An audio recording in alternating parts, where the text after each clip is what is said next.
সবাই কেমন আছেন? আশা করি ভালো আছেন। বন্ধুরা, আমার নাম চম্পা। জীবনের সেই রাতের কথা আমি কোনো দিনও ভুলতে পারবো না, যেদিন আমি একা নিজের বিছানায় শুয়েছিলাম। হঠাৎ আমার অনূর্ধ্ব মামা আমার ঘরে প্রবেশ করে আমার গায়ের চাদরটা সরিয়ে আমার কানের কাছে মুখ এনে ফিসফিস করে বলেছিল, তোকে আজ নতুন এক খেলা শেখাবো ভাগ্নি। এরপর থেকে প্রতি রাতেই মামা অচেনা লোকদের আমার ঘরে নিয়ে আসত। তারপর সারা রাত ধরে চলত আমার উপর তাদের পাশবিক অত্যাচার। আমার জন্ম গ্রামের এক অতি সাধারণ পরিবারে। লেখাপড়া শেখার সুযোগ আমার হয়নি, তাই আমি একজন অশিক্ষিত গরিব মেয়ে হিসাবেই বড় হয়েছিলাম। বাবা মারা যাওয়ার পর প্রায় ২ বছর ধরে আমার মামাই আমাদের সংসারের সমস্ত খরচ চালাচ্ছিল। মামা না থাকলে হয়তো আমি আর আমার মা না খেয়েই মরে যেতাম। এই কারণে আমি আমার মামাকে খুব ভালোবাসতাম এবং অন্ধের মতো বিশ্বাসও করতাম। আমার বয়স ২৪ পেরিয়ে গেলেও আমার মা কখন আমার বিয়ের ব্যাপারে কোনো আগ্রহ দেখাতো না। সে সবসময় বলতো, তোর মামা আছে বলেই তো আমাদের পেট চলছে। কিন্তু আমার বিয়ের বিষয়ে সে একটা কথাও বলতো না বা কোনো চেষ্টাও করতো না। বাবা মারা যাবার ২ বছর পর একদিন মামা আমাদের বাড়িতে এসে মাকে বলল যে আমার জন্য একটা দারুণ খুশির খবর আছে। মামা নাকি দিল্লি শহরে আমার জন্য একটা ভালো চাকরির ব্যবস্থা করেছে।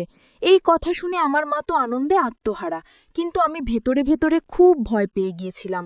আমি গ্রামের এক সাধারণ মেয়ে, কোনোদিন শহরের মুখ দেখিনি। শহরের পরিবেশ কেমন, সেখানকার মানুষজন কেমন, এইসব নিয়ে আমার কোনো ধারণাই ছিল না। আমি মামাকে জিজ্ঞাসা করেছিলাম, মামা, আমি শহরে গিয়ে কি কাজ করব? তুমি আমার জন্য এমন কি চাকরির ব্যবস্থা করেছ যে তুমি এত খুশি? আমি তো সামান্য সেলাইয়ের কাজও জানি না। মামা আমার কাঁধে হাত রেখে বলেছিল, আরে বোকা মেয়ে, তুই এত চিন্তা করছিস কেন? নিজের মামার উপর ভরসা রাখ। আমি তোকে শহরে নিয়ে যাব, আর সেখানকার লোকেরা তোকে সব কিছু শিখিয়ে দেবে। আমি নিজে গিয়ে সব খোঁজ খবর নিয়ে এসেছি। তুই কিছুদিন এই সব কাজ শিখে যাবি আর অনেক টাকা মাইনে পাবি। তখন তোর আর তোর মায়ের কোনো কষ্ট থাকবে না। তোর জীবনটাই বদলে যাবে। ১ বছরের মধ্যে টাকা জমিয়ে তোর বিয়েটাও দিয়ে দেব। এমনিতেও তোর বয়স ২৪ হয়ে গেছে, আর আমাদের তো বিয়ে দেওয়ার মতো সামর্থ্য নেই। তুই চাকরি করলে সেই টাকা দিয়ে আমরা তোর বিয়ে দিতে পারবো। মামার কথা শুনে আমার মাও আমাকে শহরে পাঠাতে রাজি হয়ে গেল। মায়ের ইচ্ছার বিরুদ্ধে যাওয়ার সাহস আমার ছিল না, তাই অনিচ্ছা সত্ত্বেও আমি মামার সঙ্গে শহরে যেতে রাজি হলাম। বাবা মারা যাবার পর থেকে মামা আমাদের বাড়িতেই থাকতো। আমি তাকে বাবার মতোই দেখতাম, কিন্তু আমি স্বপ্নেও ভাবতে পারিনি যে যাকে আমি বাবার আসনে বসিয়েছি সেই আমার সঙ্গে এত বড় বিশ্বাসঘাতকতা করবে। মামার আর মায়ের কথায় আমি শহরে যাওয়ার জন্য প্রস্তুত হলাম। ২ দিন পর মা আমাকে মামার সঙ্গে শহরে পাঠিয়ে দিল। জীবনে প্রথমবার শহর দেখে আমি মুগ্ধ হয়েছিলাম, কিন্তু আমি জানতাম না যে এই মুগ্ধতার আড়ালেই আমার জীবনের সবচেয়ে অন্ধকার অধ্যায় অপেক্ষা করছে। শহরে পৌঁছানোর পর মামা আমাকে একটা সরু গলির মধ্যে দিয়ে নিয়ে যাচ্ছিল। গলির শেষে একটা বিশাল বাড়িতে মামা আমাকে নিয়ে প্রবেশ করলেন।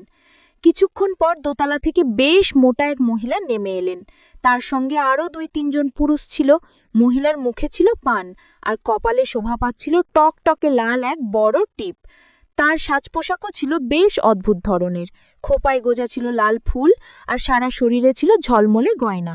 তাকে দেখেই আমি বুঝতে পারলাম যে উনি এই বিশাল বাড়ির মালকিন। আমাকে আর মামাকে দেখার পর ওই মহিলার সঙ্গে মামার কথা শুরু হলো। তাদের কথাবার্তা শুনে আমি বুঝতে পারলাম যে মামা ওই মহিলাকে আগে থেকেই চেনে।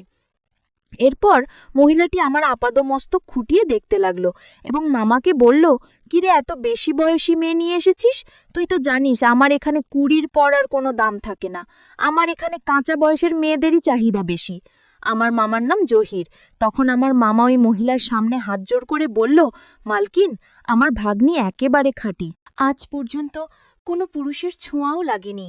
আপনি আমার ভাগ্নিকে নিলে অনেক লাভবান হবেন। মামার আর ওই মহিলার কথা শুনে আমি বুঝতে পারছিলাম যে আমার সঙ্গে খুব খারাপ কিছু একটা হতে চলেছে।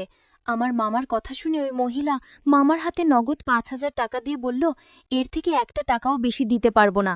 ইচ্ছে হলে এই টাকাই নে, না হলে তোর ভাগ্নিকে নিয়ে বাড়ি ফিরে যা। ৫,০০০ টাকা পেয়ে আমার মামা খুশিতে গদগদ হয়ে ওই মহিলার পায়ে হাত দিয়ে প্রণাম করে যেই না বেরিয়ে যেতে উদ্যত হয়েছে, আমি সবকিছু বুঝতে পেরে মামার কাছে ছুটে যাচ্ছিলাম, এটা বলতে যে সে আমার সঙ্গে কত বড় অন্যায় করল। আমার নিজের মামা মাত্র ৫,০০০ টাকার জন্য আমাকে একটা পল্লীতে বিক্রি করে দিয়েছিল। আমি যখন ওই বাড়িতে থাকতে অস্বীকার করলাম, তখন ওই মহিলা তার সঙ্গে লোকগুলোকে দিয়ে আমাকে ধরে উপরের একটা ঘরে বন্দি করে রাখতে বলল। আমি কাঁদতে কাঁদতে বলছিলাম, মামা, আমি এখানে থাকবো না, আমাকে বাড়ি নিয়ে চলো। তুমি আমার সাথে এমন করতে পারো না। আমাকে আমার মায়ের কাছে নিয়ে চলো, দয়া করে আমাকে এখানে ফেলে যেও না। কিন্তু আমার মামা একবারের জন্য আমার দিকে ফিরে তাকালো না। সে আমাকে সেখানেই ফেলে রেখে চলে গেল। ওই মহিলা আমাকে একটা ঘরে বন্দি করে রাখলে আমি বাড়ি ফেরার জন্য ছটপট করতে লাগলাম।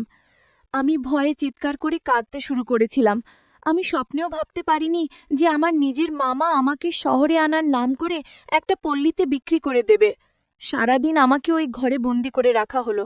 সন্ধ্যের পর ওই মহিলা, যাকে ওই বাড়ির সবে মালকিন বলে ডাকত, আমার ঘরে ঢুকল। আমি তাকে দেখা মাত্রই কান্নায় ভেঙে পড়ে তার পায়ে ধরে বললাম, মালকিন, আমাকে এখান থেকে বাড়ি যেতে দিন, আমি এসব কাজ করতে পারবো না। মালকিন আমাকে সজোরে ধাক্কা দিয়ে বলল, বেশি নাটক করবি না, একটু পরে খদ্দের আসবে, নিধি তোকে সুন্দর করে সাজিয়ে দেবে, ভালোভাবে তৈরি হয়ে থাকবি, আর আমার খদ্দেরকে খুশি করবি, এর বিনিময়ে তুই অনেক টাকা পাবি। তোকে তো আমি আর ফ্রিতে কাজ করাবো না, তাই কান্নাকাটি বন্ধ কর। আর একটা কথা মনে রাখিস, এখান থেকে আজ পর্যন্ত কোনো মেয়ে পালাতে পারেনি, তুইও পালানোর চেষ্টা করবি না, করলে ফল খুব খারাপ হবে। সেই দিন থেকেই আমার জীবনটা পুরোপুরি বদলে গেল। যা আমি কোনোদিনও কল্পনাও করিনি তাই আমার সঙ্গে ঘটল। সেই দিন রাতে আমার রুমে ৫০ বছর বয়সী এক লোক আমার উপর জোর করে ওইসব করেছিল।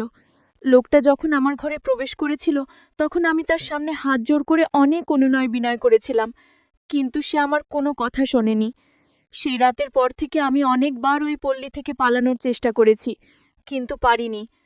ঘরগুলোতে একটাও জানালা ছিল না। এরপর থেকে প্রত্যেক রাতে নতুন নতুন লোক আমার উপর অত্যাচার করত। এইভাবে প্রায় ১ মাস কেটে যাওয়ার পর আমি বাধ্য হয়ে এই জীবনকেই আমার ভাগ্য বলে মেনে নিয়েছিলাম। ১ মাস পর আদনান নামের ৩৫ বছর বয়সী এক লোক আমার কাছে আসতে শুরু করে। সে সপ্তাহে ৪ দিন করে আমাদের ওখানে আসত এবং আমার সঙ্গেই সময় কাটাত। তার আচরণ ছিল অন্যদের চেয়ে সম্পূর্ণ ভিন্ন। এতদিন যতজন পুরুষ আমার কাছে এসেছে, তারা কেবল নিজেদের ইচ্ছা পূরণ করেই চলে যেত, কিন্তু আদনান ঘন্টার পর ঘন্টা আমার পাশে বসে থাকত, আমার সঙ্গে গল্প করত। সে অনেক সময় টাকা দিয়েও শুধু আমার সঙ্গে নিজের মনের কথা বলার জন্যই আসত। তার স্ত্রী নাকি তাকে ছেড়ে অন্য এক পুরুষের সঙ্গে পালিয়ে গিয়েছিল। সেই কষ্ট ভোলার জন্যই সে ওই পল্লীতে আসত। ধীরে ধীরে আমাদের মধ্যে একটা সুন্দর বন্ধুত্বের সম্পর্ক গড়ে উঠল। একদিন আমি আর নিজেকে ধরে রাখতে না পেরে আমার জীবনের সব কথা আদনানকে খুলে বললাম। কিভাবে আমার নিজের মামা মাত্র ৫,০০০ টাকার জন্য আমাকে এখানে বিক্রি করে দিয়ে গেছে, সবটা তাকে জানালাম। এইভাবে ওই পল্লীতে আমার প্রায় ৭ মাস কেটে গেল।